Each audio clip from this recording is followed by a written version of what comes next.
Praise the lord. దేవుడికి స్తోత్రం. అందరికి కూడా వందనాలు. అందరు బాగున్నారు కదా? ఈ రోజు ఉంటున్న దేవుని మాటను మనం తెలుసుకుంటూ దీవెనలు పొందుకుందాము. కీర్తనలు 115:12. యెహోవా మమ్ముల్ని మర్చిపోజాలడు, ఆయన మమ్మల్ని ఆశీర్వదించును. అవును, ఆయన ఆశీర్వదించే దేవుడై ఉంటున్నాడు. ఆయన ఇజ్రాయేలును ఆశీర్వదించును, అహరోను వంశమును ఆయన ఆశీర్వదించే దేవుడై ఉంటున్నాడు.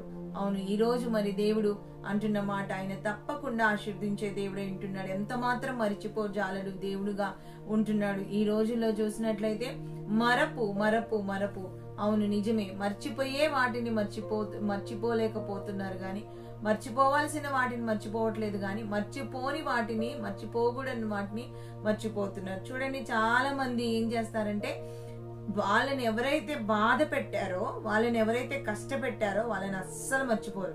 వాళ్ళని జీవితాంతం గుర్తుంచుకుంటారు.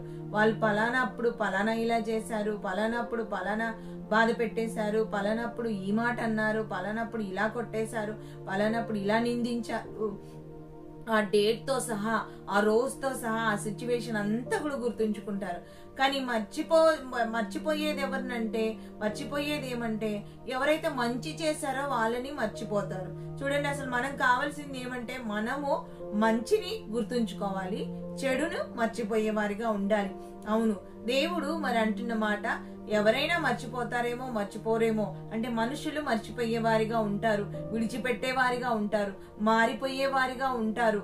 అవును, మనల్ని మోసం చేసేవారిగా కూడా ఉంటారు. ఈ రోజు దేవుడు నీతో నాతో అంటున్న మాట చూసినట్లయితే, ఆయన అంటున్న మాట, యెహోవా మమ్మును మర్చిపోజాలడు, ఆయన మర్చిపోజాలడు, ఆయన మమ్ముని ఆశీర్వదించును. ఆ యెహోవా ఆయన ఇజ్రాయేలును ఆశీర్వదించును, అహరోను సంతానమును, అహరోను వంశమును ఆయన ఆశీర్దిస్తాడు. ఎవరు అహరోను వంశం అని చూసినట్లయితే, ఎవరిని దేవుడు ఆశీర్దిస్తాడంటే, ఎవరైతే దేవుడు బిడ్డలుగా ఉంటారో అహరోను వంశస్థులే ఆయనకి యాజకులుగా ఉండేవారిగా, ప్రార్థన చేసేవారిగా, మరి అనేకుల కొరకు విజ్ఞాపన చేసేవారిగా, ఆయనకి యాచన చేసేవారిగా ఉంటున్నట్టుగా మనం చూస్తున్నాం.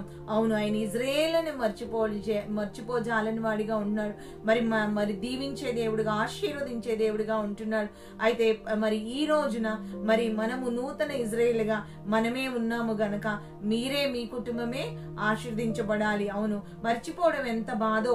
ఎవరైనా మర్చిపోతే, మనము మేలులు మనం పొందిన, మనం వారికి మేలు చేసినప్పుడు, వాళ్ళు మన ద్వారా మేలు పొందుకున్నప్పుడు ఎంత బాధ అనిపిస్తుందో.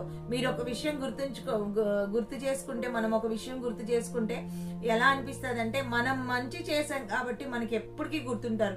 నా పరిస్థితి, వాళ్ళకి నేను ఇలా మంచి చేశాను, నాకు పరిస్థితి బాగులేకపోయినా, లేకపోతే నాకు ఎలాగ వ్యతిరేకతలున్నా అప్పటికి కూడా లేదు, మన వాళ్ళని, సొంత వాళ్ళని, తెలిసిన వాళ్ళని, పరిచయస్తులని, ఫ్రెండ్ అని, వాడు అంత బాధపడ్డాడని, ఏడ్చాడని, ఇలా చేశానని మనం ఎప్పటికీ గుర్తుంచుకుంటాం. కానీ పొందిన వారు కూడా, అది రిసీవ్ చేసుకున్న వారికి కూడా ఆ మర్చిపోకుండా ఉంటే అది ఎంతో బాగుంటది. ఆ బంధమైన, ఆ యొక్క మరి ఫ్రెండ్షిప్ అయినా అది నిలుస్తుంది. కానీ ఇక్కడ చూసినట్లయితే ఆయన అంటున్నాడు, మనుషులు మర్చిపోతారు, ఉట్టిగానే మర్చిపోతారు. ఇక్కడ నుంచి అక్కడికి వెళ్తే చూడండి, మనమంట అద్దంలో చూసుకున్నప్పుడు, యాకోబు పత్రికలో ఆయన అంటున్నాడు, అద్దంలో చూసుకున్నప్పుడు మనం చూసినప్పుడు మనం ఇలా ఉన్నామంట అని అనుకుంటాము. ఎప్పుడైతే అద్దం నుంచి పక్కకు వస్తామో, మనం ఎవరమో, మన పోలిక ఎలా ఉందో, మన రూపం ఎలా ఉందో కూడా మనం మర్చిపోతామంట. నిజమే, అవును నిజమే. ఈ రోజు మరి దేవుడు నీతో నాతో మాట్లాడుతున్న మాట ఏమంటే, చాలా మంది మనుషుల ద్వారా మరవబడి, చాలా మంది మనుషుల ద్వారా విడిచిపెట్టబడి, చాలా మంది మనుషుల ద్వారా తృణీకరించబడి ఎంత బాధపడతా ఉంటారో. ఇప్పుడు నేను పనికి రాకుండా ఉన్నాను, ఇప్పుడు నేను ఎంత మాత్రం కూడా లెక్క లేకుండా ఉన్నాను, నన్ను ఎంతగా వాడుకున్నారో, పనులకు వాడుకున్నారు, ధనానికి వాడుకున్నారు, నా సమయానికి వాడుకున్నారు, నువ్వే గొప్ప, నువ్వు లేకపోతే ఎట్లా అనేసి అన్నిటినీ నాకే అప్పచెప్పి నువ్వు ఉండబట్టేదంతా జరిగిందన్నారు. ఇప్పుడు వాళ్ళ పని తీరిపోయింది కదా, వాళ్ళ అవసరం తీరిపోయింది కదా, వాళ్ళ అక్కర తీరిపోయింది కదా, వాళ్ళకి మేలైంది కదా, వాళ్ళ మంచి స్థితి వచ్చింది కదా, ఇప్పుడు వాళ్ళు బాగుపడ్డారు కదా, కదా, వాళ్ళు మరి ఇప్పుడు నన్ను మర్చిపోయారనేసి ఎంతో మంది మరి బాధపడే వారిగా ఉంటారు. అవును, సొంత వారి చేత మరవబడిన వారు, ఇంటి వారి చేత మరవబడిన వారు, మరి స్నేహితుల చేత మరవబడిన వారు ఎంతో మంది ఉంటున్నారు. ఎంత బాధాకరం కదా. నిజమే, మర్చిపోయినప్పుడు ఎంత బాధ అనిపిస్తుంది కదా. మరి బైబిల్ గ్రంథంలో చూసినట్లయితే మరపు గురించి మాట్లాడినప్పుడు ఆ యవనస్తుడంతా ఎంత బాధపడి ఉంటాడో. అవును, నిజమే. యవనస్తులకి చాలా మంది ఏమనుకుంటారంటే బాధలు పెద్దవాళ్ళకే అనుకుంటారు, చాలా మంది ఏమనుకుంటారంటే బాధలు చిన్నవాళ్ళకే అనుకుంటారు, లేకపోతే వృద్ధులకే, అన్ని తెలిసిన వారికే బాధ అంటారు. బాధ అనేదే బాధ పెట్టేది. అది ఎలా ఉంటుందంటే తెలియకుండా అది మరి బాధ పెట్టేది. నిజమే, అది వయసుతో నిమిత్తం లేదు, బాధపడటానికి వయసుతో నిమిత్తం లేదు. యవనస్తుడిగా ఉంటున్న ఆ యవనస్తుడు ఎన్ని బాధలు పడ్డాడో, తల్లి లేక బాధపడ్డాడు, తోబుట్టుల చేత, సొంత వాళ్ళే, సొంత అన్నదమ్ములు ఎంతగా ద్వేషించి దూషించి మరి ఆయనని ఎంతగా చేశారంటే మరణానికి అప్పచెప్పి మరణం నుంచి దేవుడు తప్పించబట్టాన్ని బట్టి అమ్మేసుకున్నారు. ఎంత బాధలు అనుభవించాడంటే యవనస్తుడు చూసినట్లయితే. అవును, నిజమే.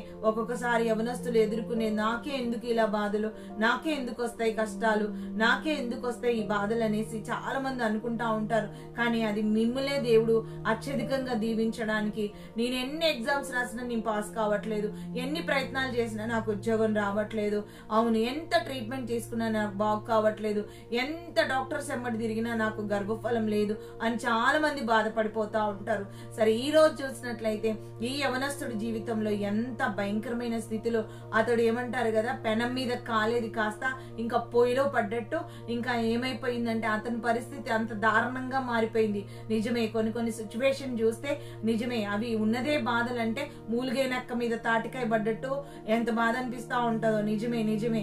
ఆ బాధలు చూస్తే అయ్యో ఇలాంటి వారికి ఇలా కష్టం రావడం ఏంటి, వాళ్ళకే బాగలేదు కదా, వారికి తినటానికే లేదు కదా, అయ్యో వాళ్ళకి చేసి పెట్టే వాళ్ళు లేరు కదా, వీళ్ళకి ఇంత కష్టం రావాలా, అయ్యో అసలు అనేసి అనుకుంటా ఉంటాం. దేవుడు ఇంత కఠినుడా, దేవుడికి మనసు లేదా, అయ్యో బాధపడే వారికే బాధపడతాడు, డబ్బే లేదు కదా, వీరికి ఇంత పెద్ద జబ్బు రావాలా, అయ్యో వీళ్ళు పరిస్థితి బాగలేదు కదా, వీరికి ఇంత పెద్ద రోగం రావాలా అనేసి చాలా సార్లు మనము క్వశ్చన్ మార్క్ వస్తా ఉంటది. నిజమే.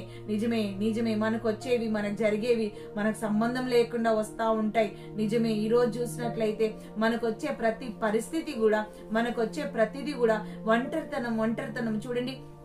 ఆ యవనస్తుడికి తల్లి లేకుండా అయిపోయింది, తండ్రి లేకుండా అయిపోయాడు, అన్నదమ్ములు లేకుండా అయిపోయారు. ఇంకా ఏమైందంటే తన సొంత వారు ఎవరు లేరు, తన భాష మాట్లాడే వారు ఎవరు లేరు, తన దేశము కూడా కాదు, తన ప్రాంతము కూడా కాదు, అతడు అసలు ఒక మనిషి అనే గుర్తింపు కూడా లేదు. అతడు ఎలాగ గుర్తింపు పొందాడంటే ఒక పశువుతో సమానంగా, ఒక బానిసగా గుర్తింపు పొందాడు. ఎంత భయంకరం కదా. అతడికి మరి అతడి స్థితి అంతా కూడా మారిపోయి మర్చిపోయి ఎంతో ఉన్నప్పటికీ కూడా ఆయన ఎంతగా మరి ఎంత బాధకరం. నిజమే. చిన్న కష్టాలకే బాధపడిపోతా ఉంటాం, చిన్న వాటికే మనము బెంబేలెత్తిపోతా ఉంటాం. కానీ యోసేపు జీవితంలో అదే జరిగింది. అతడు ఎంతో చక్కగా సరేలే పోనీలే, నాకున్నది, నేను పనివాణ్ణైనా, నేను మరి ఒక ఏమంటారు ఒక బానిసనైనా గాని నాకు ఉన్న దాంట్లో నాకు మంచి స్థితే ఉంది, బానిసల మీద నేను అధికారిగానే ఉన్నాను అనేసి ఆ పొతిఫోర్ ఇంట్లో మంచిగా చక్కగా బ్రతుకుతున్న అతడి పరిస్థితి ఒక నిందపడి ఒక అవమానం జరిగిపోయి మరి ఇంకా జైల్లోకి వెళ్ళిపోవడం జరిగింది. అక్కడ జైల్లోకి వెళ్ళినప్పుడు దేవుడు ఆ జైలు అధికారికి మరి దయ కలిగించి అక్కడ కూడా అధికారిగానే ఉన్నాడు, అక్కడ మంచి పేరు తెచ్చుకున్నాడు. కానీ ఆ జైల్లో ఉంచి బయటపడే అవకాశం ఎంత మాత్రం కూడా కలగలేదు. కానీ అక్కడ ఇద్దరు వచ్చారంట. ఇద్దరు ఎవరు అంటే ఫరో దగ్గర నుంచి ఫరోకి పనిచేసేవారు ఇద్దరు వచ్చారంట. ఫరో దగ్గర పనిచేసేవారు, పానదాయిల అధికారి, భక్షకాల అధికారి ఇద్దరు కూడా వచ్చారంట. వాళ్ళిద్దరి మీద మరి వాళ్ళు జైల్లో బంధించబడ్డప్పుడు వారిద్దరికి ఒక రోజంట వాళ్ళిద్దరు కూడా మరి బాధతో ఉన్నప్పుడు, వాళ్ళిద్దరు కూడా మరి మొహాలు మార్చుకొని ఉన్నప్పుడు యోసేపు అడిగాడంట, ఏమైంది మీకు, ఎందుకు అలా ఉన్నప్పుడు ఒక ఆయన ముందుకు వచ్చేసి పానదాయకుల అధికారి ముందుగా చెప్పేశాడంట, నాకు 3 తీగలు కనిపిస్తున్నాయి, 3 తీగలు మంచిగా చక్కగా ద్రాక్ష గెలలు పూలు చక్కగా ఉంది, అది నాకు ఏంటో అర్థం తెలియలేదు, నాకెందుకు ఈ కళ వచ్చిందో నాకు తెలియలేదు అన్నప్పుడు ఆయన అన్నాడంట, యోసేపు మరి కళలు చెప్పేది దేవుడి దగ్గరే ఉంటుంది, అయినప్పటికీ నేను చెప్తానంటూ మరి దేవుణ్ణి అడిగి మరి ఆయన చెప్పడం జరిగింది. చెప్పడం జరిగిన తర్వాత ఏం జరిగిందంటే 3 రోజుల తర్వాత నీకు తిరిగి ఉద్యోగం వస్తుంది, తిరిగి నీ జాబ్ లో నువ్వు ఉంటావు, మరి మరి అప్పుడు చక్కగా నీవు నీ పని చేసుకుంటావు అని చెప్పినాడంట. ఆయన అంటున్న మాట ఏమంటే నీకు మంచి స్థితి వచ్చినప్పుడు, ఆ మాట చూడండి ఆయన అంటున్న మాట ఒకసారి చూసినప్పుడైతే ఆదికాండము 40:14 ఉంది. కాబట్టి నీకు క్షేమము కలిగినప్పుడు నన్ను జ్ఞాపకం చేసుకొని నా యందు కరుణించి ఫరోతో నన్ను గూర్చి మాట్లాడి ఈ ఇంటిలో నుండి నన్ను బయటికి రప్పించుము.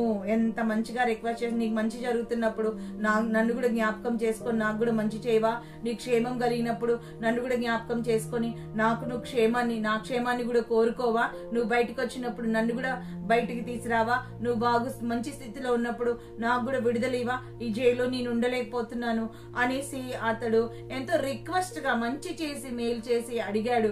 అవును నిజమే. ఇక్కడ చూసినట్లయితే యోసేపు ఒక యవ్వనస్తుడుగా, పాపం యోసేపు జీవితం చూసినట్లయితే 13 సంవత్సరాల బానిసత్వం, 13 సంవత్సరాల ఒంటరితనం, 13 సంవత్సరాల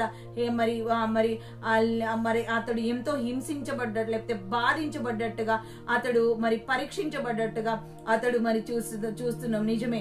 ఒక యవ్వనస్తుడిగా ఉంటున్న యోసేపు 17 సంవత్సరాలప్పుడు వెళ్ళిపోయిన ఆయన 13 సంవత్సరాలు బాధలు వెంట బాధలు, కష్టాల వెంట కష్టాలు, మరి నిందల వెంట నిందలు, అవమానం వెంట అవమానం అన్ని పొందుకొని ఉన్నాడు. ఇక్కడ అవకాశం వచ్చినప్పుడు నాకు హెల్ప్ చేయవా అని ఒక మనిషిని అడిగాడు. నిజమే. కానీ మనుషుడైతే మర్చిపోయాడు. ఇంకొక ఆయనకి చెప్పాడు, ఆ భక్షకారుడికి 3 తట్టల మీద మరి అన్ని కూడా పలహారాలు పెట్టుకున్నప్పుడు పక్షులు వచ్చి తింటున్నప్పుడు 3 రోజుల్లో నీవు మరణించిపోతావు, 3 రోజుల్లో మరి నీ శరీరము నీ కలేబరని పక్షులు తింటాయి అన్నప్పుడు అదే జరిగింది. ఫరో బర్త్డే రోజున వీళ్ళందరూ కూడా బయటికి తీసేసి ఒక ఆయనకేమో మరి విడుదలిచ్చారు, ఒక ఆయనకేమో మరి శిక్షలోనికి పాత్రులుగా చేశారు. కానీ ఈ రోజు మరి నేను కూడా మర్చిపోయారేమో, కానీ మంచి మేలు పొందుకున్న ఆయన యోసేపు మరి చెప్పిన రీతినే జరిగింది, కానీ అతడు ఆ మేలుని మర్చిపోయాడు. అదే విషయాన్ని చూసినట్లయితే ఆదికాండము 40:23 చూసినట్లయితే ఆ మాట, అయితే పానదాయకుల అధిపతి యోసేపును జ్ఞాపకం చేసుకొనక అతనిని మర్చిపోయెను.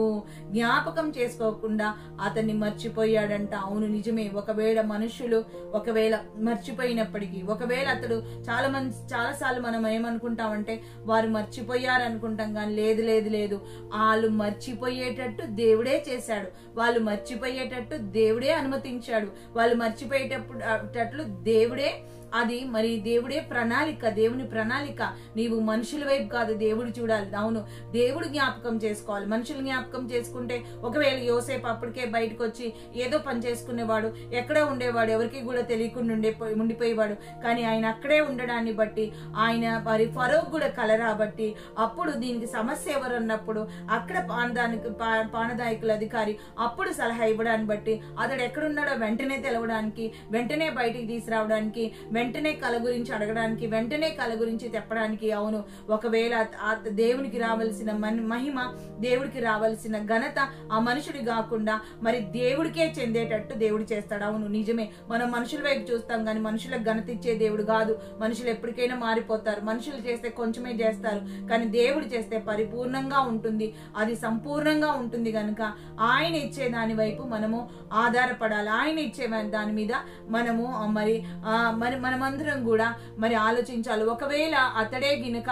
ఆ పానదాయకుల అధికారే గినక విడిచిపెట్టుంటే ఫరో మరి ఆ యోసేపు పరిస్థితి ఏమయ్యేదంటే అధోగతి అయిపోయి ఏదో చిన్న పని చేసుకునేవాడేమో, చిన్న జీవితం, మళ్ళీ అదే జీవితం జీవించేవాడు. కానీ దేవుడే ఇన్వాల్వ్ అయ్యాడు గనక ఫరోకి జ్ఞాపకం చేసుకునేటట్టు దేవుడు చేశాడు గనుక ఫరో దగ్గర మరి అక్కడ చూసినట్లయితే ఫరో దగ్గర ఆయన ఫరో దగ్గర మరి అధికారిగా మార్చబడ్డాడు. మరి ఈ రోజు మరి ఈ మాట ద్వారా నీవు ధైర్యపరచబడ్డావా? ఈ మాట ద్వారా నువ్వు మరి దీవించబడాలని ఆయన కోరుకుంటున్నాడు. మర్చిపోయారని బాధపడద్దు, మర్చిపోయారని ఎంత మాత్రం చింతించకు ప్రియ అక్క, చెల్లి, అన్న, తమ్ముడు. మరి ఈ రోజు దేవుడు మీతో మాట్లాడుతుండగా మనందరం ధైర్యం తెచ్చుకుందామా? మీకు మంచి భవిష్యత్తును దేవుడు ఇవ్వబోతున్నాడు, మంచి దీవెన దేవుడు అనుగ్రహించబోతున్నాడు. ధైర్యం కలిగిన వారిగా, నిబ్బరం కలిగిన వాడిగా, ఆయన మాట మార్చే దేవుడు కాదు, ఆయన ఆయన నీ పక్షాన ఒక ప్రణాళిక కలిగిన వాడని, నీ పక్షాన ఒక ఉద్దేశం కలిగిన వాడని, నీ పక్షాన ఉన్నతంగా మరి నీ కొరకు ఆలోచిస్తున్నాడన్న విషయాన్ని జ్ఞాపకం చేసుకుంటూ నిన్ను నీ కుటుంబాన్ని దేవుడు దీవించలాగున, నీకు మంచి భవిష్యత్తు ఇచ్చేలాగున మనందరం కూడా చిన్న ప్రార్థన చేసుకుని గొప్ప దేవుడి పాదాలు పట్టుకుందాము. మనం ఈ దినపు చర్య అంతటిని అప్పచెప్దాం. ఎవరిదైతే ఈ రోజు మ్యారేజ్ డే, బర్త్డే సెలబ్రేషన్స్ ఉన్నాయో వారిని ప్రత్యేకంగా దేవుడు దీవించలానా, ఎవరైతే మెమరబుల్ డే ఉందో వారు ఎవరిని కోల్పోయారో వారిని దేవుడు జ్ఞాపకం చేసుకోలాగునా, మరి ప్రతి ఒక్క స్కూల్స్ కాలేజ్ లో చదువుతున్న ప్రతి బిడ్డలకు దేవుడు తెలివిని ఇచ్చలానా, కోచింగ్ లో తోడుగా ఉండలాగునా, ఉద్యోగాలు ఇచ్చలానా, వ్యాపారాలు దీవించబడలాగునా, రాకపోకలో ముఖ్యంగా ఆయన రక్తం పోయబడలాగునా, ప్రమాదాలు కీడు తప్పించబడలాగునా, అప్పు సమస్యలు కొట్టివేయబడాలి, శాంతి సమాధానం చేత రక్షణ చేత నింపబడలాగునా.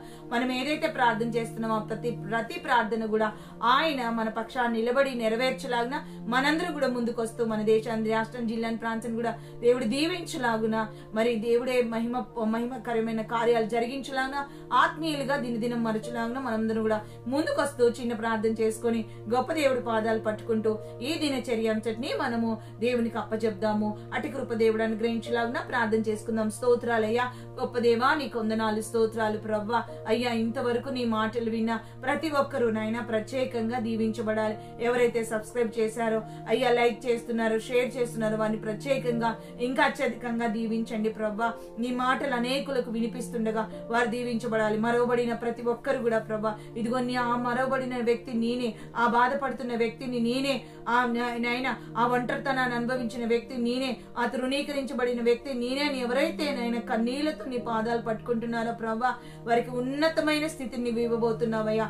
అందరినీ దూరం చేసి ప్రభా నీకు మాత్రమే నాయన ఆధారపడేటట్టు నాయన నువ్వు చేసిన విధానం బట్టి నీకు వందనాలు. ఈ యొక్క రోజంతా నాయన మీరు తోడుగా ఉండమని, ఈ మాట ద్వారా ధైర్యపరచబడి అయ్యా ప్రతి ఒక్కరు విన్న వారినందరినీ కూడా దీవించమని, కృపాక్షేమాల వెంటాడని సహాయం తెచ్చమని నిన్నే స్తుతిస్తూ నిన్నే కొనియాడుతూ నజరేయుడు సర్వశక్తిమంతుడు యేసయ్య నామంలో యోసేపుకి ఇచ్చిన అధికారం, యోసేపుకి ఇచ్చిన గొప్ప స్థితిని, ఉన్నత స్థితిని, గుర్తింపును అనుగ్రహించమని యేసయ్య నామంలో అడిగి వేడుకుంటూ ప్రార్థిస్తున్నాం తండ్రి.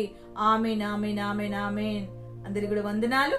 Praise the lord. దేవుడు మిమ్ములను మీ కుటుంబాన్ని నిండారుగా దీవించి ఆశీర్వదించును గాక. ఆమేన్.